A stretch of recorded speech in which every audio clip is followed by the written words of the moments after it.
All right, so today we're going to do a deep dive into something that's kind of changing the way our devices think. Go. Apple's edge computing strategy. Right. Apple is often seen as like the king of this whole edge computing thing. Yeah. But why is that? Well, it's interesting because Apple doesn't really, go around boasting about their edge computing capabilities. Yeah. But it's kind of subtly woven into almost everything that they do. Right. It's almost like a secret weapon in a way. Yeah, like a secret weapon. It's true. Yeah. So for anyone listening who hasn't, spent hours geeking out about tech like we have, what exactly is edge computing? So think of it this way. Imagine if your phone could edit photos or reply to emails without ever sending your data to the cloud. Okay. That's the essence of edge computing, bringing the processing power to the edge of the network. Nice. Right there on your device. Right there on the device. Okay, I got it. Yeah. So we know Apple is all about privacy. So I'm guessing that ties in here somehow? Absolutely. Yeah. Apple's approach to edge computing really hinges on this thing called on-device AI. Oh. So instead of relying on massive data centers, Yeah. they pack really incredibly powerful AI capabilities directly into the chips. Wow. That power your iPhone, your iPad, even your Apple Watch. So all the heavy lifting happens right there on the device. Yeah. Wow. That's got to be like a speed boost too, right? Oh, you bet. We're talking lightning fast performance here. Okay. To give you a concrete example, Apple's on-device speech recognition on wearables runs over 5 times faster than real time. Wow. So that's why when you dictate a text message, it just feels instantaneous. Right. Because all the processing is happening locally. No waiting for the cloud to catch up. Exactly. Okay, cool. So beyond speed, there's the privacy angle, right? Absolutely. All of that processing happens without your data ever leaving your device. Exactly. It's a core part of their philosophy. Okay. But let's be real. Sometimes, a task requires more power than even the most tricked out iPhone can handle. Oh, yeah. What happens when you need to edit a 4K video or, run some complex machine learning model? Yeah. My phone definitely starts to sweat when I try to do anything too intense.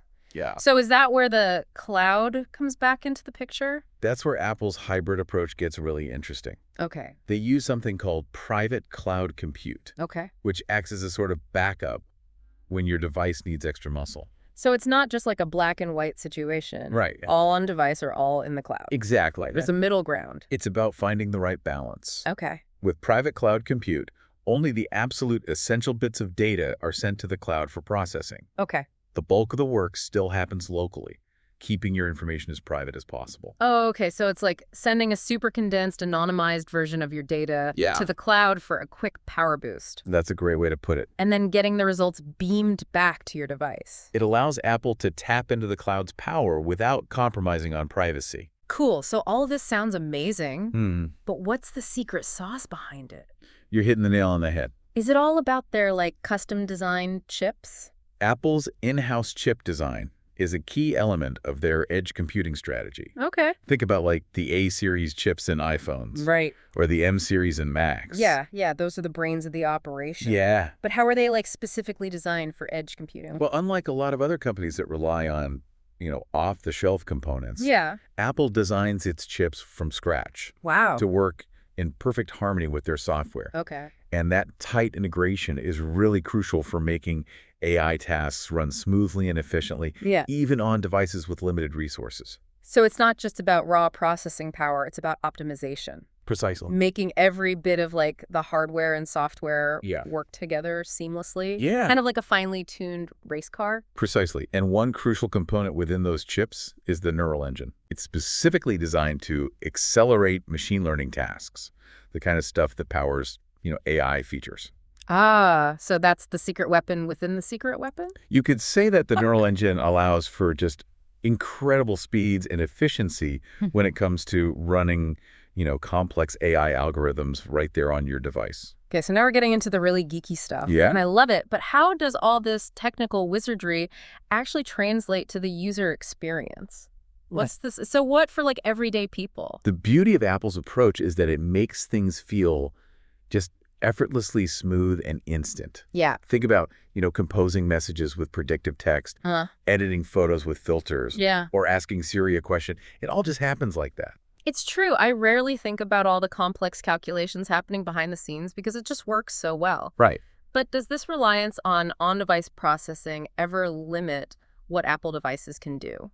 That's a great question. I mean, the cloud is still pretty powerful, right? It gets to the heart of some of the trade-offs Apple has made. Okay. While their focus on on-device processing, offers tremendous benefits in terms of speed and privacy, it does mean they're not leveraging the raw power of the cloud to the same extent as some of their competitors. So it's a strategic choice. Exactly. Okay. Companies like Google and Microsoft have invested very heavily in, massive cloud-based AI systems. Right. Their approach is all about, brute force processing power. Okay. Apple, on the other hand, is taking a different path. Right. Betting on the power of local processing, Okay. combined with their tightly controlled ecosystem. That's interesting. Yeah. It's almost like a philosophical difference in Yeah. how they see the future of AI. Apple's going for a more like personal, private, and integrated approach. Yeah. But wouldn't that potentially limit the development of certain kinds of AI applications? That's a valid point. Especially those that require, a ton of data or processing power. Yeah, it's a question that developers and industry experts are really grappling with. Right. How does Apple's focus on on-device AI shape the possibilities for app development? Yeah. Does it create a sort of walled garden Ooh. that restricts certain types of innovation? That's a great question. I'm guessing that's something we'll be digging into a bit later. You bet. Okay, cool. So we've got Apple, the master of on-device AI, quietly revolutionizing how our devices handle our data. But what does this all mean for the future of edge computing? Right. Is this just an Apple thing, or is it like a sign of things to come across industries? That's where things get really fascinating. Okay. We're starting to see the ripples of edge computing spreading far beyond, smartphones and laptops. Okay. Think about healthcare, automotive, even manufacturing Wow. industries, where real-time processing and data privacy are absolutely paramount. Hold on, slow down. I need my brain to catch up. Okay. Give me an example. How is edge computing changing things in, say, healthcare? Imagine medical devices Okay. that are capable of real-time diagnostics. Okay. So instead of sending sensitive patient data to the cloud, the analysis could happen right there on the device, Right. leading to quicker and more accurate, treatment decisions. Wow, that's incredible. And what about self-driving cars? Right. They need to process tons of data in real time, right? Absolutely. With edge computing, self-driving cars can make split-second decisions based on data that's processed locally. Okay. Without relying on a potentially laggy connection to the cloud. Right. This is crucial for safety and responsiveness. Okay. So edge computing is going way beyond our phones and laptops. It's becoming like the invisible force behind some of the most exciting technological advancements. And that's where Apple's influence comes in. Right. Their commitment to on-device processing and user privacy could very well set new standards for real-time, personalized, and secure AI experiences across all these industries. So it's not just about making our iPhones cooler. It's about shaping the future of how we interact with technology. Exactly. On like a fundamental level. And it all raises some pretty big questions. Yeah. As more and more processing happens on our devices, how will that change our relationship with technology and with our own data? Whoa. Mind blown. Yeah. That is a deep thought. I think we need a moment to process all of this. I agree. We've covered a lot of ground today. Yeah. From the, technical intricacies of Apple's chips to the broader implications of edge computing on society as a whole. Yeah, we went from iPhones to self-driving cars to the future of data privacy. Exactly. It's amazing how much there is to discover when you start digging deeper into these topics. Absolutely. We're just getting started. Certainly. There's still so much more to explore, especially when it comes to the impact on developers and what this all means for the future of AI. Yeah. Don't worry, we'll be back soon to continue our deep dive into Apple's edge computing strategy. Stay tuned for part 2. All right, see you then. Welcome back to our deep dive into Apple's edge computing strategy. It's amazing to think about how much is happening behind the scenes. Right. Every time we use our Apple devices. Yeah. And, we've only just scratched the surface of how edge computing is really changing the game. Indeed. And as we dig deeper, it's fascinating to see how Apple is really using edge computing to enhance those everyday experiences we have with our devices. Okay, so spill the beans. What are some specific examples where edge computing is making a real difference for Apple users? One area where Apple really shines is augmented reality, or AR. Oh, yeah, AR. Yeah. Those like immersive apps and games that kind of blend the digital and real worlds together. Exactly. I remember like when Pokemon Go was all the rage a few years back. Yeah, exactly. And to create those truly seamless and immersive AR experiences, Yeah. your device needs to process massive amounts of data in real time. Wow. It's recognizing objects, it's tracking movements, it's rendering virtual content that interacts with the environment. That sounds incredibly demanding. Yeah. So how does edge computing play into all of this? Right. Is it just about speed, or is there like something more to it? So speed is definitely a key factor, Okay. but it's more nuanced than that. Okay. By processing all this data locally on the device, Yeah. Apple minimizes what's called latency, Latency. Okay. which is the delay between, an action and the device's response. Oh, so it's like the difference between having a face-to-face conversation with someone and like talking over a laggy video call. That's a great analogy. Where there's that slight delay. With edge computing, those AR experiences feel so much more responsive and natural. Right. Imagine, playing an AR game Yeah. where the virtual objects are like lagging behind your movements. Yeah. It would totally ruin the illusion. That would be so frustrating. Totally. So edge computing really helps create those smoother and more believable AR experiences Okay. by keeping the processing as close to the action as possible. Makes sense. So smoother AR experiences. Exactly. But AR is just one example. Okay. Another area where edge computing is having a profound impact is accessibility. Oh, cool. Yeah. Apple has always been like a leader in making technology accessible to everyone. Right. And edge computing is really helping them push the boundaries even further. That's fantastic.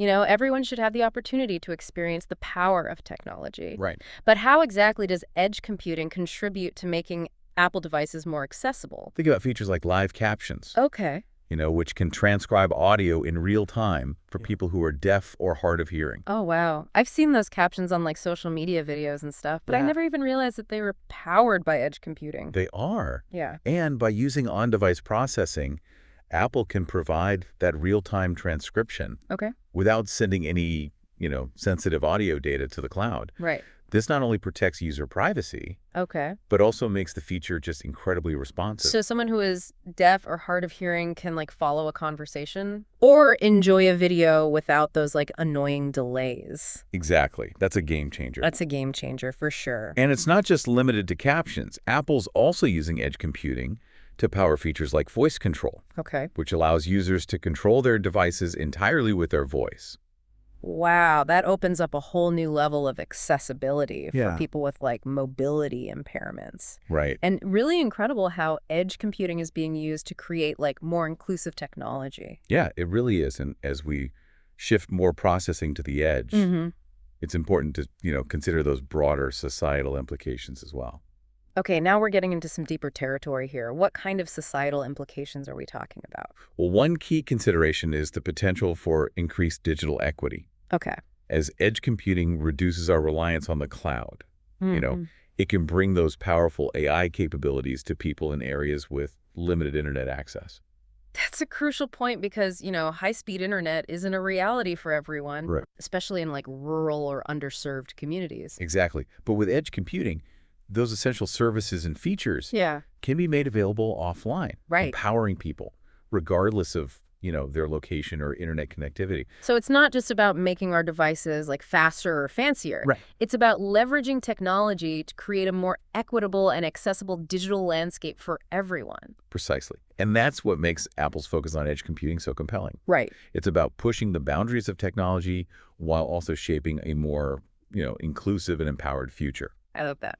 But, it's important to acknowledge that even with all these amazing benefits, edge computing isn't without its challenges. Right. No technology is a silver bullet. Right. And there are always trade-offs. Yeah. What are some of the like challenges or potential downsides that we should be aware of when it comes to edge computing? One of the biggest concerns, honestly, is security. As more processing and sensitive data is handled locally on our devices, securing those devices becomes even more critical. Right, because any vulnerability could potentially expose that information. It's like having a treasure chest Yeah. full of, valuable data. Right. But if the lock is weak, anyone could break in. Exactly. So security is definitely a top priority. Absolutely. For Apple and other companies embracing edge computing. They're constantly working to strengthen security measures and stay one step ahead of, potential threats.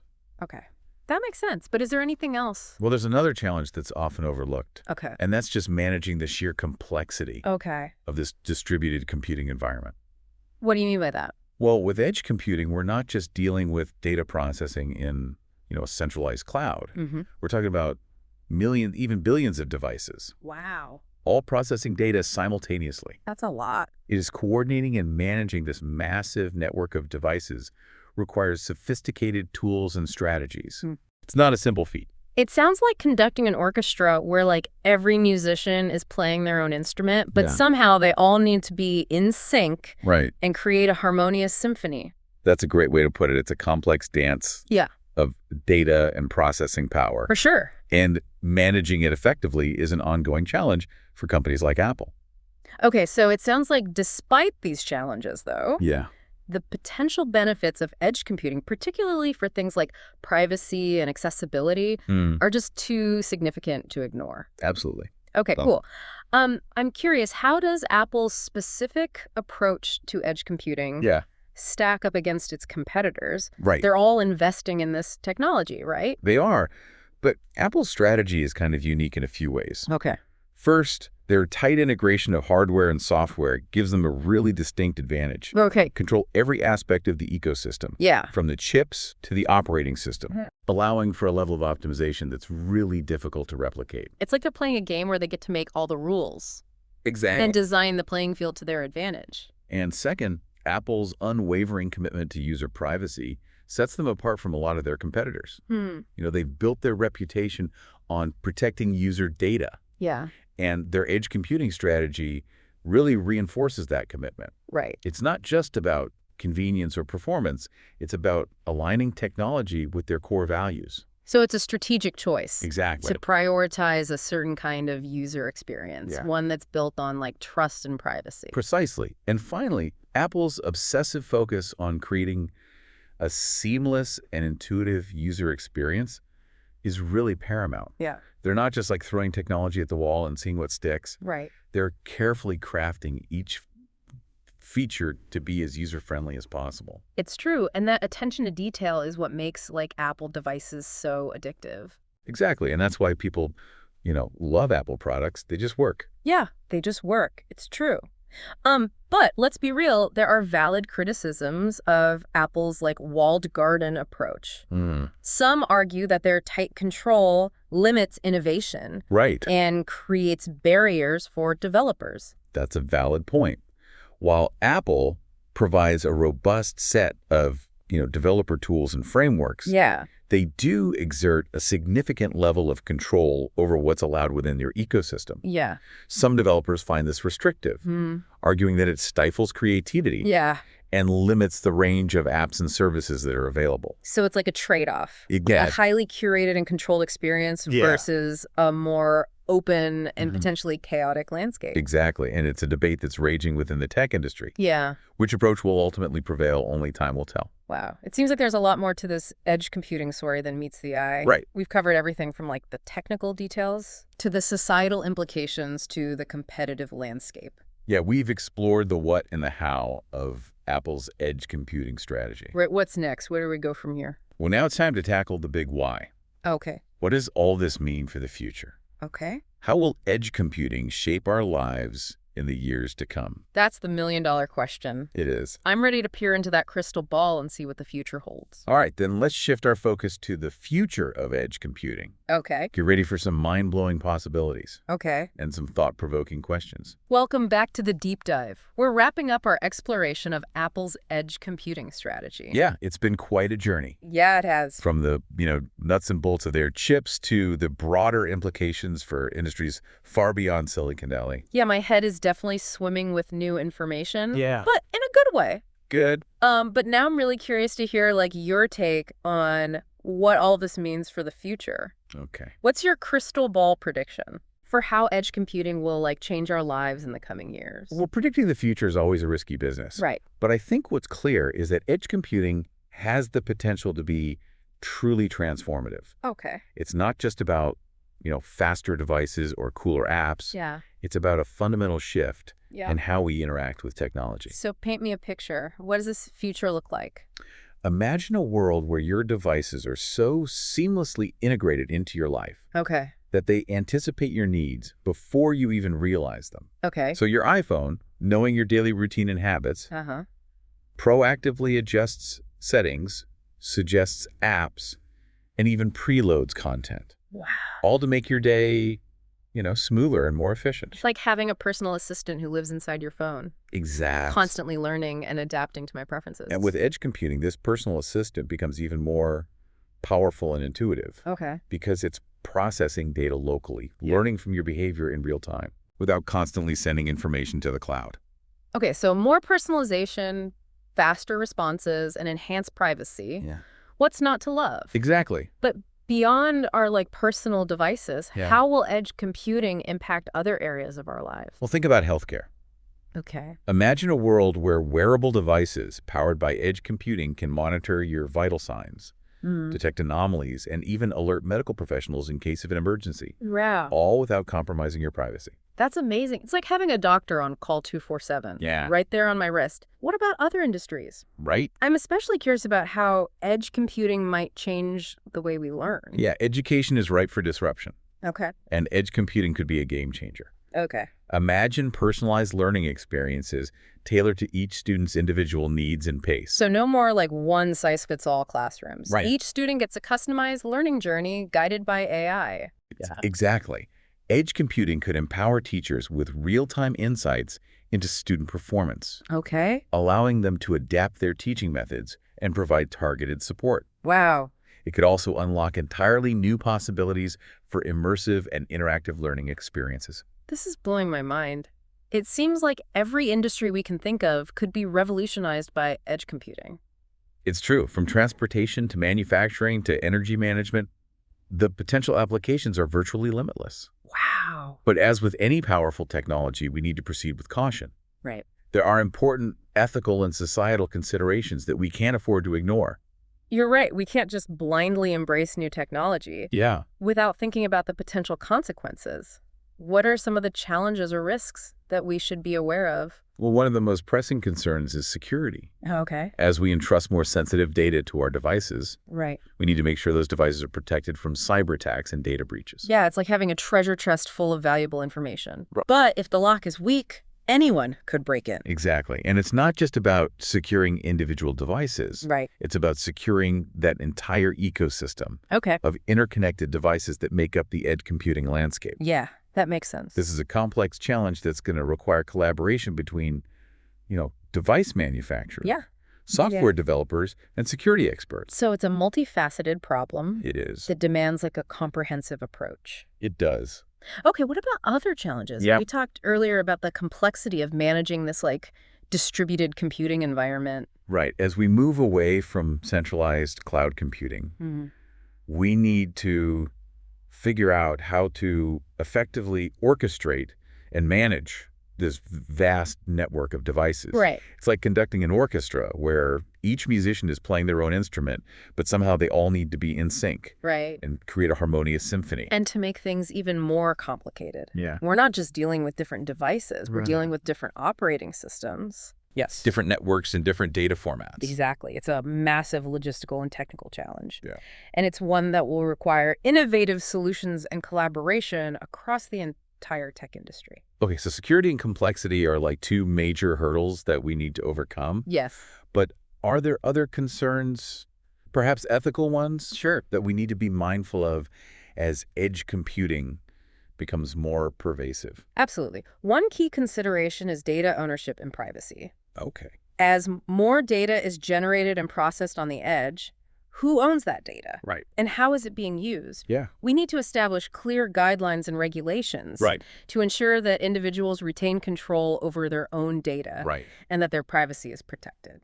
That's a crucial point in a world where our devices are constantly collecting and analyzing data about our lives. Yes. We need to be very vigilant about safeguarding our privacy. Absolutely. And we need to think critically about the potential for bias in the algorithms that power these edge computing applications.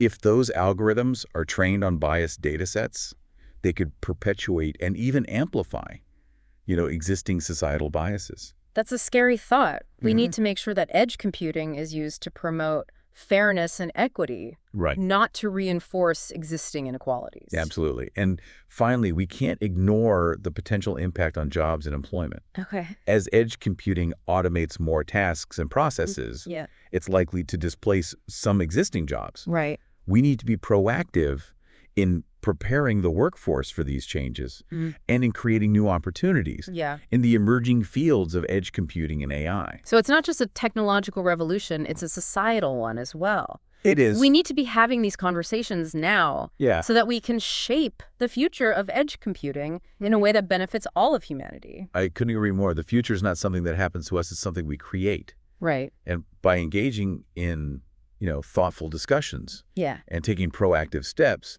we can harness the power of edge computing to create a more equitable, accessible, and thriving world. That's a powerful message to end on. Thank you, dear listeners, for joining us on this deep dive into the world of Apple's edge computing strategy. We hope you learned something new, gained some fresh perspectives, absolutely, and maybe even felt a little bit inspired to shape the future of technology alongside us. Until next time, keep exploring. Yes. Keep questioning and keep pushing the boundaries of what's possible. And remember, the future is in our hands.